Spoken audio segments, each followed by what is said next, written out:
Hey everyone, how you doing? This is Amon Green, Green Bay Packers all-time leading rusher, and you're watching Packers Total Access Live, your daily source for Packer content. Go Pack, go!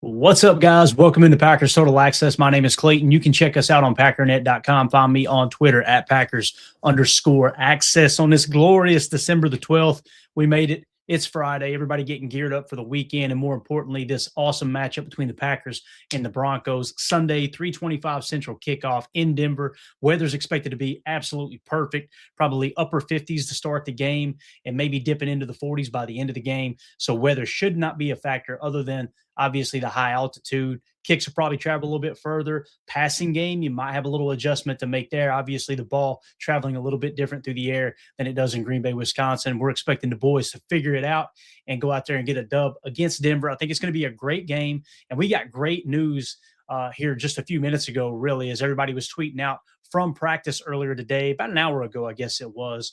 Great news on the injury front. We'll dive into all of that. We'll also talk a little Josh Jacobs, give you an update on him. And we will kind of lay out how Josh Jacobs and this Packers running attack may stack up against an awesome Denver Broncos defense. I think it's going to be a great matchup this weekend. So before we do, if you guys would do that YouTube stuff for me, hit like, hit subscribe. If this is your first time tuning into PTA, welcome. Thank you for making us a part of your day. We're not experts. We're not insiders. We're not media members. We're fans just like you talking Packers on a daily basis. So if you're looking for that type of content, you want breaking news as it happens, make sure you hit subscribe and click that bell icon so you're notified whenever we do go live to break said news. And anybody in the chat, if you guys would do me a big favor, I see everybody filing in here, smash that like button for somebody. Let me know in the chat. Are we spinning that football today, or is it a soccer ball again? Because I'm going to be emailing. I'm going to be emailing. I repeat, emailing YouTube as if they ever respond. But please tell me it's a football. I need confirmation right now in the chat. Is it a football or is it a soccer ball? We got a football back. Ron Sample confirms. That's what I'm talking about, Ron. Appreciate you guys. Chester, everybody in the chat. Thank y'all so much for that. Let's waste no time, man. Let's get into it. Josh Jacobs back at practice. Shout out to Bill Huber. Everyone on the 53 is practicing. His tweet says here, got a little bit of video of Josh Jacobs working on the jump shot a little bit in practice. My man looking good out there, right? He got the shiesty on. He's good to go. Got the braids slightly hanging out from under the shiesty. For those of you listening on the pod that can't see this, looks good. He's limited, obviously, limited fashion. We didn't expect him to go out there and just go 110%. We kind of felt like this was the plan moving forward. I don't care if he practices full practice the rest of the year, right? Keep him as healthy as possible. Obviously, the knee keeps swelling up on him. We went into great detail yesterday on Josh Jacobs and what he means to this team and how it sucks to see a player dealing with a knee that continuously swells up like that. Hopefully, the worst part of that is behind us. But, man, he goes out there week in and week out and lays it on the line for the Green Bay Packers. I think he's definitely a top 3 most important player on this team. Definitely on offense, possibly on the entire team. You know, you think of Jordan Love obviously being the key cog in this whole thing. You've got Micah Parsons, who's been absolutely dominant, drawing all kinds of extra attention, still getting to the quarterback, been great in the run game, even though Jared Jones said he wasn't. And then, you know, you think of somebody like Josh Jacobs, man, it's hard to think of another player on this team that might be more important right now. Because, again, when the game's on the line, think play or not play. And that's definitely something that's come into play as you know, we defeated the Chicago Bears last week, man. There was 5 minutes and 20 seconds left, right, in the fourth quarter, in the entire game, a 3rd and 1, a crucial 3rd and 1. And if you guys remember, Josh Jacobs got a toss play to the right, 4 defenders in the backfield before he could even make his cut, and somehow, some way made it through and left that wreckage behind. We're going to play the audio from Fox NFL. This was Tom Brady on the call with that. Listen to Tom Brady, the GOAT, you know, all everything quarterback, right? Listen to him lose his mind over this Josh Jacobs run. Here we go. Green Bay. Get to the outside, Jacobs. Can he get there? Swing. He breaks through. Josh Jacobs taken down by the 5 by Byard. Oh, what a special run. 30, make it 21 yards. How did he do that? Trying to outrace him to the corner, but there's 4 Bears there. There's Sweat, Johnson, Gardner Johnson, and they all come in thinking the other guys got him, and Jacobs just splits it. Byard has to ultimately get him down. What a run by Jacobs. I love Brady. How did he do that? Love the just raw emotion, the reaction there to Josh Jacobs. And you know, the thing that goes kind of unnoticed in some cases in that situation is as he braced for the contact, you've seen him protect that ball with both hands, lower the inside shoulder. He was ready to absorb contact and just fall forward for the first down. Kept his legs moving just like they teach it, protected the ball with both hands just like they teach it. That was the thing that stood out to me the most that nobody's talking about is how he had the awareness to foot in the ground, dodge 4 defenders, absorb the contact, but still protect the football, knowing it's a 3rd and 1 and you're probably going for it if you don't pick it up on 4th down. End up taking what should have been a loss of 3 yards and turns it into a 21-yard gain.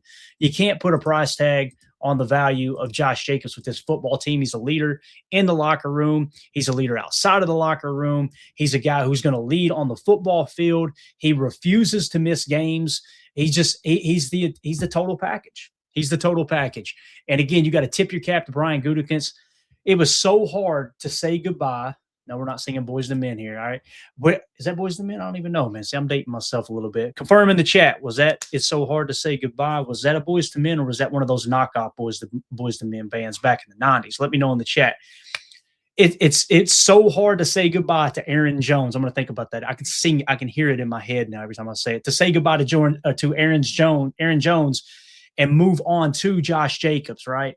And at the time, it's like, oh, we got them both. All right, we got it right. Look at how about a redneck knowing his Boys to Men reference? Let's go. Thank you for that, Chris. Appreciate you, buddy. You let Aaron Jones go. We thought we had them both for a minute, and obviously they decide, all right, let's move on from Aaron Jones, go to Josh Jacobs. Look at what Jonesy's doing. No disrespect to Jonesy, one of my favorite players all time. Look at what he's doing, struggling, tough to stay healthy, right? And then you look at what Josh Jacobs has done since he came to the Green Bay Packers. Every single year, he's got 10-plus touchdowns, right? He's been effective in the passing game, not so much this year, but last year, man, he was dominant in the passing game, catching the ball out of the backfield. And as you can see here, sent a tweet out just a few minutes ago, Josh Jacobs is currently the 4th highest graded running back according to PFF. So here are your top running backs in the league. The Detroit Lions, Jahmyr Gibbs with a 90.6. Kenneth Walker III in Seattle. You want to know why they're doing so well? That's a key cog in their whole operation. At 89.4 for Seattle's running back. Devon Achane down in Miami at 87.0. And then your Josh Jacobs with an 85.7. He's got an 82.8 run grade, 88.6 receiving grade. Let's freaking go.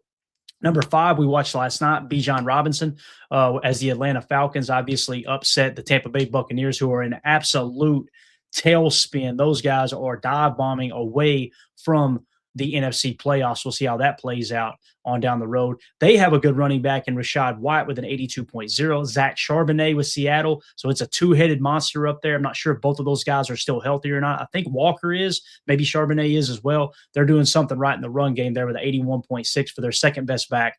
And then Kyron Williams, Notre Dame's finest with the LA Rams, 80.7. Cam Scatterbo is still sitting up there with that 80.5. Shaking my head, man. Such a shame to see Scatterbo go down so early, man. He was so much fun to watch. James Cook with the Buffalo Bills, 78.4. And Jonathan Taylor, Wisconsin's finest, with a 78.4 up there in Indy. Obviously been a key role player there. And the Colts putting themselves in a position now with a 44-year-old Phillip Rivers to try to go on this playoff run. But again, Josh Jacobs, the 4th highest graded running back in the entire National Football League. It is absolutely awesome that you got that guy you can lean on. And here's the other thing, man. If you have to pull away from Jacobs a little bit, we have all the faith in the world in Emmanuel Wilson, right? Now, game on the line, that 3rd and 1 play, I'm not saying Emmanuel Wilson wouldn't have picked that up and made 4 guys miss, but I know this. If I had to choose between the two, I want Josh Jacobs on that football field. I want him with the pigskin in his hand with the game on the freaking line. We know he wants the ball in his hands, not that Emmanuel don't. Emmanuel Wilson, he will, one of the best running backs, backup running backs in the league right now for sure. So it's a lot of fun, man, to see this roster that they put together, the youngest roster in the league, although Josh Jacobs is one of the veterans on the team. You love the fact that he's a team leader that he is. Now, another important statistic here that we need to mention, the Broncos have the number 1 run defense in the NFL, allowing only 3.7 yards per rush attempt. Now, if we were to compare that to Josh Jacobs' numbers, I believe according to NFL Pros data, Josh Jacobs is averaging 4 yards per carry. Denver Broncos are only giving up 3.7 yards per carry. Something's got to give, right? And you think that's not much of a difference, Clayton. I agree, but still, if Josh Jacobs cracks the 4 yards per carry mark over Denver's absolutely excellent rush defense, then it really tells you how this Green Bay offense is starting to ascend as you're going toward the end of the year, because we know they've struggled to run the football all year long, right? When you look at the rush grades across the board, for the most part, the run blocking grades, I should say, according to PFF, when you look at some of the other analytics, it feels like the Packers are probably around the 20 mark in running the football, but Josh Jacobs, with the game on the line, somehow finds a way to make things happen. And obviously, the big thing that Josh Jacobs is really good at is getting in the end zone, right? And we won't play the clip here for you. Actually, we will. Let's just go ahead and hit the audio for you guys and gals real quick. I think we could pull this off. This was his rushing touchdown later in that drive after he had that great run, right? This was him scoring the go-ahead touchdown, 3rd and goal, 3:36 left in the 4th quarter. Here was Tom Brady on the call here from Fox NFL. This was the go-ahead touchdown from our boy, Josh Jacobs. 3rd and goal. It is Jacobs plowing up the middle. Josh Jacobs is in. Touchdown, Packers.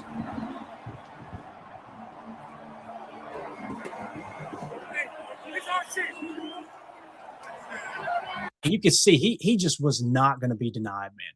This dude, they had him dead right there at the goal line, and our boy just punched it in, no problem. He runs into the back of the line, into the defenders, does a little mini alligator roll, rolls right off to his left, right in the end zone. I don't know why I ever doubted him again. You get him inside the 5, get Josh Jacobs a freaking football, and then if they want to load the box extremely unrealistically, right, and just say, all right, we're selling out to the run, tag a little RPO on it, which they had here at the top of the screen. Romeo Doubs actually had a bubble, so they had an RPO on there. So it was a 21 RPO Z bubble, is I think what the call probably was. He was in the 3, if you want to say he's the X. We can agree to disagree there, but nonetheless, Romeo Doubs had a bubble attached. So if I feel like he probably had the hat count. Jordan had the hat count up here. He had the numbers. He could have thrown the bubble. But when you got Josh Jacobs in the backfield with the game on the line, don't even sweat. Don't even sweat, Jordan. Give the ball to Josh. Let JJ run that thing in there and make things happen. Now, something else is attached to this tweet. Josh Jacobs currently ranks 3rd in the NFL with 12 rushing touchdowns. Denver is tied with Green Bay for the 5th best, allowing 0.7 rushing touchdowns per game. So what's that tell you? The Packers and the Broncos on the defensive side of the ball are tied for not allowing rushing touchdowns at a 5th best in the league, 0.7 rushing touchdowns per game. Easy math, less than 1 rushing touchdown per game is what these teams are averaging giving up. Now, Josh Jacobs, 3rd in the NFL with 12 rushing touchdowns, just like the 4 yards per carry against the 3.7 allowed. Something's got to give here, right? I'm telling you guys, this game is going to be absolutely awesome. I think it's going to come down to a final drive. It might be even less than a field goal that decides this game. I think it's going to be one of those we look back on and go, damn, that might be the game of the year. We talked about that with the Dallas game that ended in a tie. It was a big shootout. I think this one could be a low-scoring affair, kind of like the Philly game earlier this year, possibly. But if Jordan keeps playing the way he's playing, who knows, man? Maybe the Packers can go out there and stun the world and win a 2 or a 3-score game. The other thing that could happen, Denver could get hot again, right? And they could beat us by a couple scores. Well, guess what? Now you've got that on tape if you run back into them in the Super Bowl, and also you got some stuff that you can build off of. The Packers can lose 2 more games the rest of the way here. I really like the way we're sitting. Just got to go out there and take care of business. Hearing Matt LaFleur talk at his presser, he is dialed in. You can tell he's got these guys focused. I'm so excited to watch this game. I love what he said. You notice the difference between Matt LaFleur and how he handles the media and Ben Johnson, how he handled the media? Remember Ben Johnson got the job and just raked Matt LaFleur over the coals, tried to make him a laughing stock of the NFC North. What did Matt LaFleur do? Kept his mouth shut, kept his head down. We have now swept everybody in the NFC North up to this point. And then how did he approach this game going up against Sean Payton, one of the all-time great head coaches? He talked about how much respect he had for Sean Payton. He talked about everything he had accomplished in the league. He tipped his cap to Sean Payton. That's how a head coach should respond. Not a little whiny-ass Ben Johnson that wants to stir the pot and try to draw attention to himself. Well, he don't like attention, Clayton. Okay. I guess he's not the coach that took his shirt off in the locker room and danced around a bunch of other sweaty men either, right? I mean, I don't know. Maybe there's something there that he wants the attention, right? He wants everything to be about him. But again, I think it's hilarious that you've got that guy who thinks he's already conquered the world when he ain't won anything yet, comes into the league running that mouth. You got Matt LaFleur, who's the 11th all-time winningest coach in terms of winning percentage. He just passed Paul Brown in wins, by the way. Unbelievable. If you don't know who Paul Brown is, as soon as we end this broadcast, you're on YouTube, search Paul Brown of Football Life, crack open a Daddy Soda, and enjoy the show. One of the great football minds that paved the way for the National Football League. Yeah, Matt LaFleur is in that company right now. He just needs the championship to go along with it. So, again, I think it's going to be a great matchup between two great head coaches. I think you've got a very, very good young quarterback in Bo Nix. He's grading out somewhere around the 73 or 75 mark, somewhere around 12 to 15 in terms of quarterback rankings.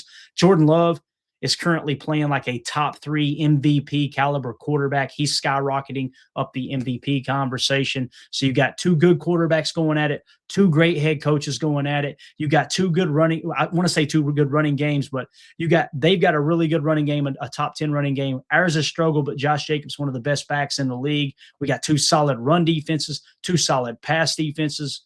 This is going to be one for the ages, man. So I want to know what you guys think about Josh Jacobs coming back from the injury. Do you think he's good to go Sunday? Again, we're not out of the woods yet, but it's looking really, really good that Josh Jacobs is going to be ready to go just like he was Chicago, and thank God he was last week. Let us know in the comments what you think. Make sure you hit like, spin that pigskin for us. Hit that like button. Enjoy the show, all right? Hit sub. Make sure you click the bell icon so you're notified when we go live in the future. Maybe going live if news breaks here later on this afternoon, or if I just get bored and want to talk ball with y'all, we may smash that go live button again. So appreciate everybody. My name's Clayton. This is PTA. Go Pack, go. Here